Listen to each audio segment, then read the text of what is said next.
All right, guys, what's going on? This is Ryan with Ethereal Metal Webzine, and I'm here today with Diana of Delain. Thank you so much for taking the time today, Diana. Thank you so much for having me. It's my pleasure.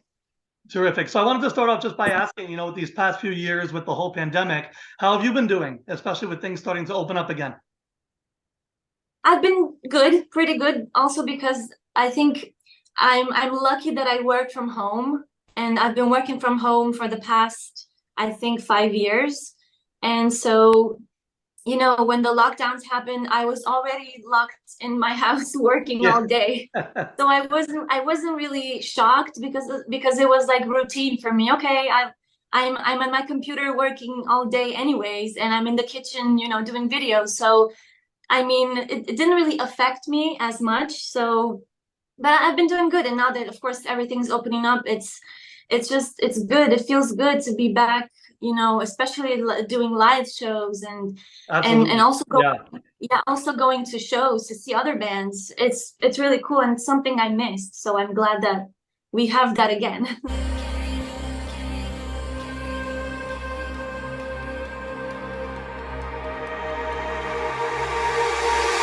I'm looking up to the sky. In the darkness there is light. Can we go there? Can we go there? Before we talk about Delain and the new record, I wanted to ask, what were some of your musical influences growing up, and what led you to eventually want to record trance EDM music? Yeah, well, I had different phases in my life, like musical phases. I started in high school with like punk rock and pop rock. Yeah.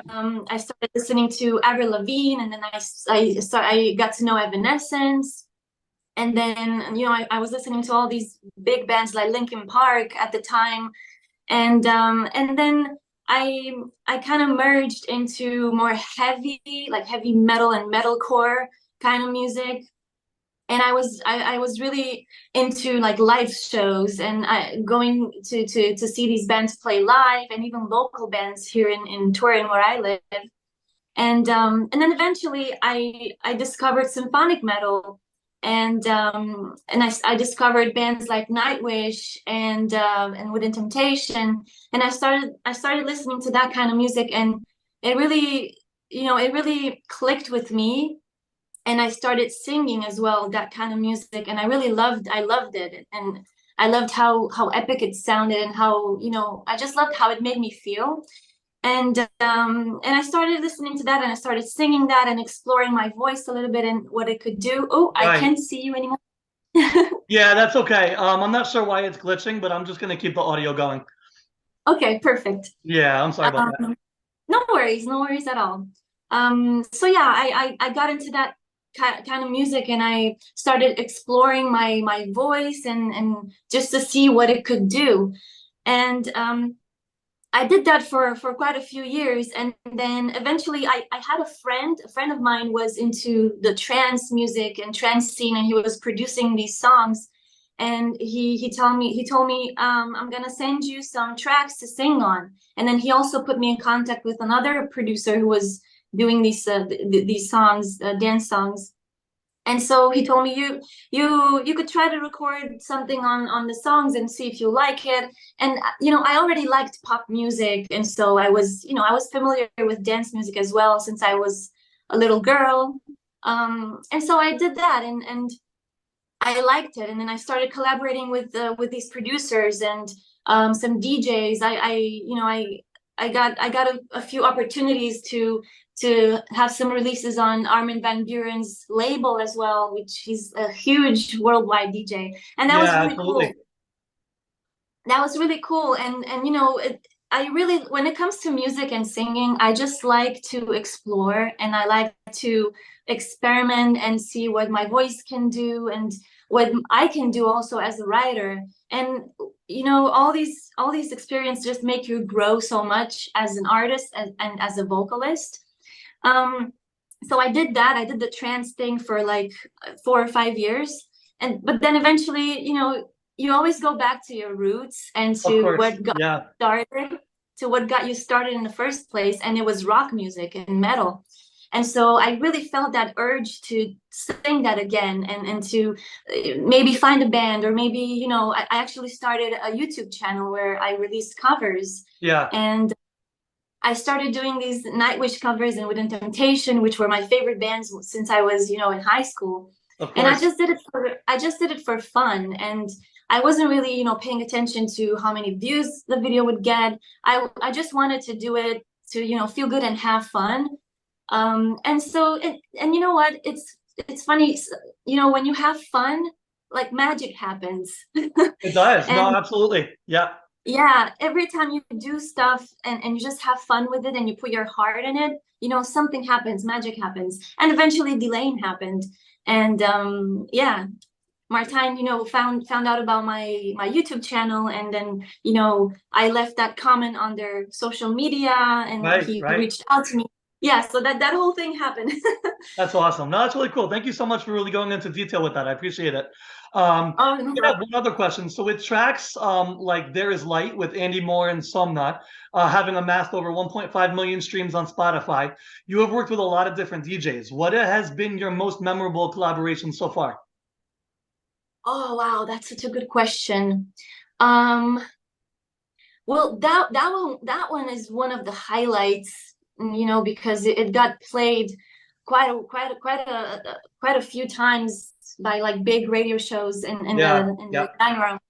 But there's also another song that, you know, many people don't know because it's sang in Romanian, because I'm Romanian. Right. And I wrote a song. I was so against it, but, you know, I got convinced by my friend who's Romanian, and we were collaborating together. And he's like, we should really do a song in Romanian because trance is huge in Romania. And so I did this song. I wrote the lyrics for it and the melody. And that song got played so many times by Armin van Buuren when he played huge festivals in Romania. Yeah. And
So yeah, just going back to the covers you were talking about, I know in May of 21, that was the first time I had personally heard your vocals outside of EDM and trance music. When I first came upon your video doing Nightwish as the Poet and the Pendulum, which has been a Nightwish myself since 2001, I absolutely loved your cover. Everything from your tone, your power, the subtleties and the more vulnerable moments of the song, your control, your stylistic interpretation made for a completely and absolutely beautiful cover. Thank you so much. Yeah, you're very welcome. Do you feel that symphonic metal bands such as Nightwish played a role in you wanting to be a part of a symphonic metal band, or is this something that had happened earlier? I think it definitely played a huge role because I could relate to that type of music so well, and it was thanks to these vocalists and to the way they were singing and to the way they were presenting themselves. And I always liked that world. So yeah, I think when it comes to symphonic metal, that had a huge role on me wanting to be in that genre. But the actual wanting to be in a band was, you know, I wanted like way back in the day, but I just didn't know what kind of band. So I was just like exploring and seeing where could I fit, you know.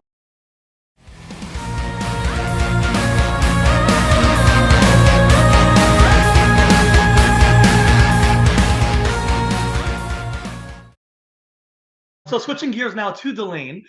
In February of 21, it was announced that Delain would continue on as a solo project just with Martin. In 2022, however, the new lineup was solidified and you were announced as the new lead singer.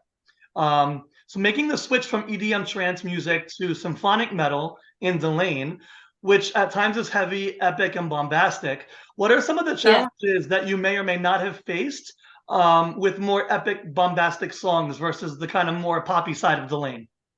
Yeah, well, the thing is, to me, it was such a natural transition because even though I had this whole trance thing going on, like in my day-to-day life, I was listening to metal and like metal bands like Tesseract or Killswitch Engage, and I was like really into heavy stuff.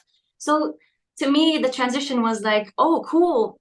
This is like a playground for me where I get to explore like everything I ever wanted with my voice, like the operatic style and also the rock, more rock and heavy side of my voice and my chesty. And I don't have to always sing in like an ethereal voice, you know, whereas you do that with trance music. I can really go full force on this and explore like the whole range of my voice. So it was great. Like it was it was like a go ahead. It was like a playground for me to just have fun and do all these things. Yeah. That's awesome. Yeah, and I think the strength of your vocals, you know, like I had said, for me personally, when I first heard the Poet and Pendulum cover you did, that was the first time I had heard your vocals outside of the EDM world, and I was blown away by the different capabilities that you were able to use. So that was really awesome. Thank you. Yeah, of course. What was it like working with a symphonic metal band in the studio for the first time, and how was the chemistry between you all? Well, when I joined, I think like 30% or something of the album was already written, at least in the demo phase. Yeah. And then eventually we got together in the Netherlands. It was me, Gus, and Martijn. Gus is Martijn's songwriting partner. And so we got together, the three of us, in the studio, and we got to work on melodies together and on harmonies and all that stuff. And that was the first time I was doing something like that, because usually I always write on my own. I just, you know, isolate myself in a room and just come up with ideas, and I'm just, you know, into the mood of the song and everything. So when there's people around me, first I have to get used to it, because it's different. Writing songs for me and lyrics is such an intimate thing, and I'm so used to doing it just by myself. So that was one thing I had to get used to it, of course. Okay. But you know, it was pretty easy, of course, because Martijn and Gus are they're nice people and easy to get along with, and they're really cool. So we got together and we worked on some songs, and then for the rest of the album, I just worked, you know, from home, and Martijn would send me demos and vocal melodies, and I would record them at home and just send them back. So it was just like a back and forth process between us. And then when we got to a point where it was the time to record the lead vocals, we did that in 3 different studios, actually, just to experiment, since it was the first time doing this. So I went to the Netherlands a couple of times, and I did some recordings there. And then for the last songs that we finished, I just recorded them in Italy, in the studio next to my house. And it was a process where we were just trying to experiment things, and what would work for me, what would work for the guys as well, since, you know, I was new in this. So now we know what works better, what's easier for everybody. So it's gonna be, you know, now I think we all have a clear idea of how we want to work for the next album, I think. That's great. And it sounds like you guys can already see yourself writing a new album, even though this is just coming out in a few weeks. So that's awesome. Yeah, definitely. It's the quest and the curse of us all. I am this man, your dream, your fear, shine. I am the parasite deep in you. I am the most famous of all guys. I am the stellar grave haunting you.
song single that came out, Moth to a Flame, has a really strong pop vibe to it. And honestly, it actually kind of reminds me of the 90s Lil Susie. Yeah. Love Can't Wait. But also has some really catchy guitar parts as well. I also love the key modulation towards the end that comes in the middle of the chorus where it's saying "You keep hiding." Yeah. Yeah, that's Yeah. awesome. So in a time where a global pandemic has caused more attention than ever to be placed on mental health, and as a healthcare worker myself, this track really means a lot to me on a personal level. With you having written the lyrics for this song, can you tell us a little bit more about the deeper meaning behind it? Yeah, of course. This is actually the Moth to Flame was actually the last song that we finished for the Right. album. And we actually had like a tight deadline for this song. And I remember Martijn, he texted me and he said, we really have to finish this one. Otherwise, we really need 10 songs. So can you write the lyrics for it? And I was like, oh, well, of course, yeah. Like, let me give it a try. Of course, like it's been a while since I haven't, written. I always write notes and I like on my phone and whatever. But writing lyrics from start to the end, it's a different thing. So I said, let me try it. And so I think I wrote the lyrics in about 2 hours.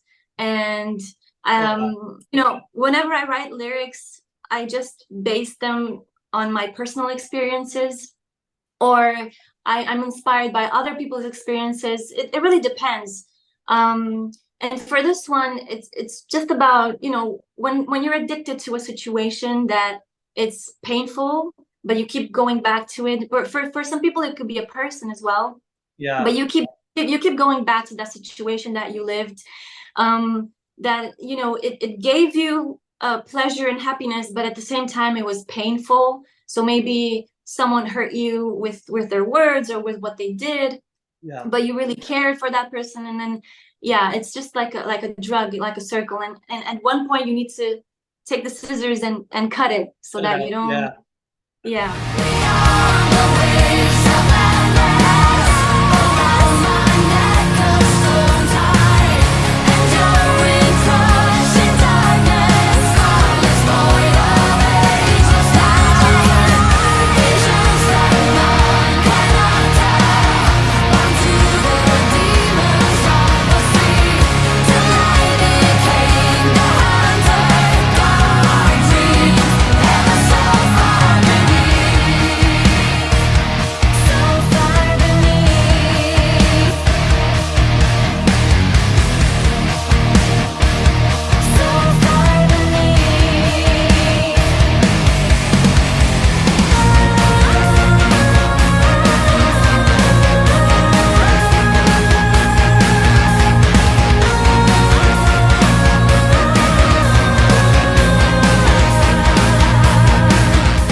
So Mirror of Night, a dark yet hauntingly beautiful ballad, sees Within Temptations guitarist Ruud Jolie. Beneath sees the incredible vocals of Paolo Ribladini. And Invictus sees massively epic, almost like a rock opera with a choir, along vocals also with Paolo, but also Marco Hietala that used to be with Nightwish. What was it like working with these artists? It was an incredible ride. Although I didn't really have like a direct connection with them. Like we didn't really see each other. Well, no, with Paulo, we did see each other, of course, because we played shows and we met in the Netherlands.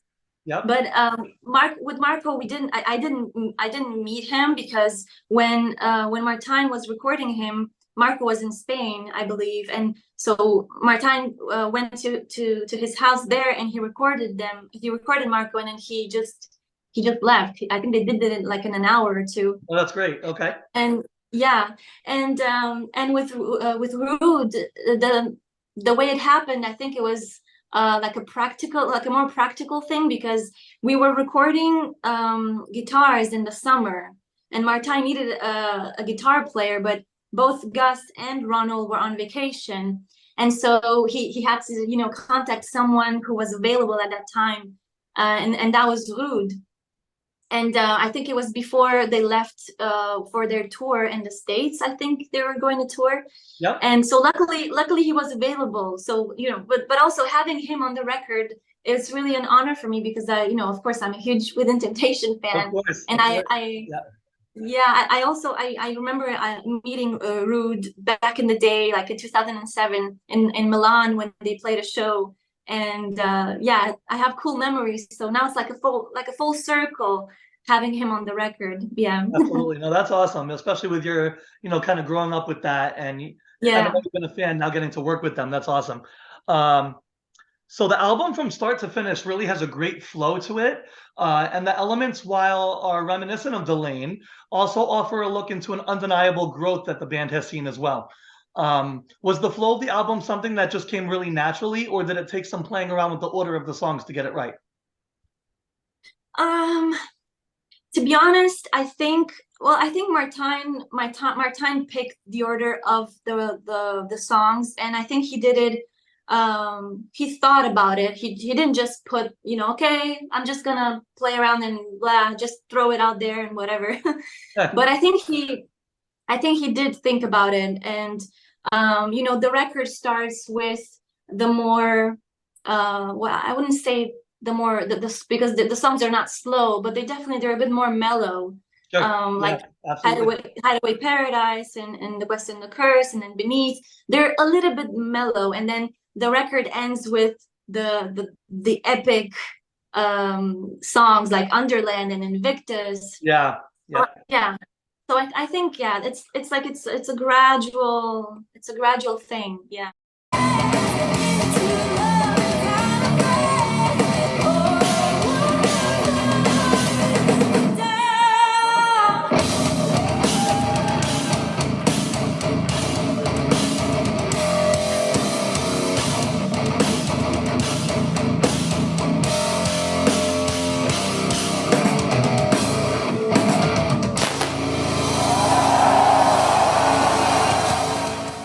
So switching gears again, since having started performing live with the band, how has the reception been for you, both with the older songs as well as with the new songs? Well, it's been amazing, to be honest. And this again, we didn't, we also expected people to react, not in the worst way, of course, but we were prepared for people to like judge and compare because people always do that. And I do that myself whenever a band changes singer, and I compare, but then I sit back and I say, okay, relax, bands go through this, so it's totally normal. Right. And then eventually you get used to the change eventually. But to be honest, from the first shows that we played last year in June, which were the tryout shows, the people were like so happy, and they were singing along, and they made signs with my name on it, and welcome to Delain and all those cute stuff. And That's awesome. it was so emotional for me, and I never expected that to happen, to be honest. No, that has to be really fulfilling as well. So that's really cool that they did that. Yeah. So having seen some clips recently of the more recent live performances with the band, the energy on stage is incredibly palpable, and there seems to be a renewed sense of strength, also a renewed sense of identity within the band. Was this an instant thing that kind of just clicked right away, or did it take a little bit of time? I think it happened spontaneously. We didn't even want to think it too much, because then it would be forced. So Exactly. we all just lived in the moment. And even when we rehearsed, we were all just being ourselves, and we were all trying to fit on stage and just find our place on stage, and where to move and where to go and how to interact with each other. And we did not force that at all, because of I don't like when that happens, and I don't like to plan things too much. I like to go with the flow of the music and with the energy of the crowd and just play with that. So it definitely happened, spontaneously. Yeah. Yeah, and it definitely looks like it's like very organic as well. Yeah. Yeah, definitely. So with a busy upcoming few months starting in April, you've got some shows coming up in Europe. Are there any plans for a more extensive and international headlining tour in support of the new album? And would any of those dates find you back here in the States? So we are actually planning a tour in the States, but I can't announce anything yet because it's still, you know, in the works. Of course. But we are planning it, and we're also, for this year, we're gonna, you know, start with the European tour and then play some festivals in the summer, which is, you know, cool. And, you know, we're also planning the US tour. Hopefully it will happen this year, but, you know, again, I cannot say anything yet. Of course. And then yeah, and then for next year, we're definitely gonna plan more. We just wanted to start gradually, you know, this year.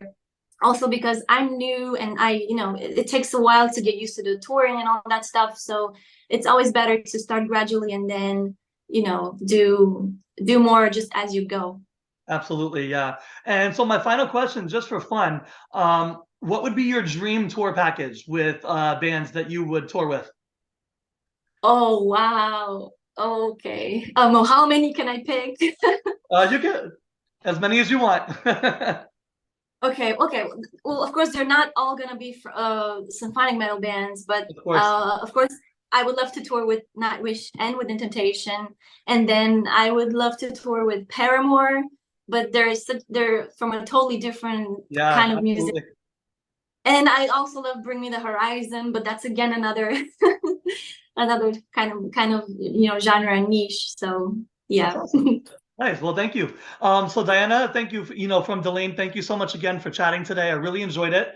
Thank you. Yeah, I really appreciate it. And for those of you watching, listening, please be sure to pre-order your copy of Dark Waters at the link below in the article. Dark Waters drops on Friday, February 10th via Napalm Records. You won't want to miss this album. Diana, thank you very much again. I really appreciate your time. Thank you so much for having me. Thanks so much.